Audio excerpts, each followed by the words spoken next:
ঘন্টার মধ্যে রংপুরে ঘটনাস্থলে এসে উক্ত মামলার সাক্ষী সহযোদ্ধা এবং সংশ্লিষ্ট সকলের অংশগ্রহণে গণশুনানি এর আয়োজন করে সুষ্ঠু তদন্ত নিশ্চিত করতে হবে এবং সেই সাথে দ্রুততম সময়ের মধ্যে তদন্ত রিপোর্ট জমা দিতে হবে।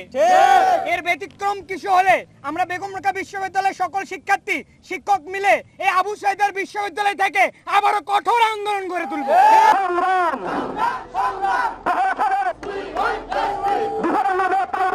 দায়ী রয়েছেন তাদেরকে এখান থেকে খুব সূক্ষ্মভাবে পাশ কাটানোর যে একটি প্রবণতা লক্ষ্য করেছি। এবং দ্বিতীয়ত হচ্ছে গত 23 তারিখ বেগম রোকেয়া বিশ্ববিদ্যালয়ে আসার পর একটি গণশুনানি হওয়ার কথা থাকলেও তারা কি কারণে এই গণশুনানিটা করলেন না এবং না করে তাড়াহুড়া করে এই তদন্ত প্রতিবেদন দাখিল করছেন, এই দুটি কারণে আমরা গভীর উদ্বেগ প্রকাশ করছি এবং এই তদন্ত প্রক্রিয়ার উপর আমরা নিজেদের অনাস্থা প্রকাশ করছি।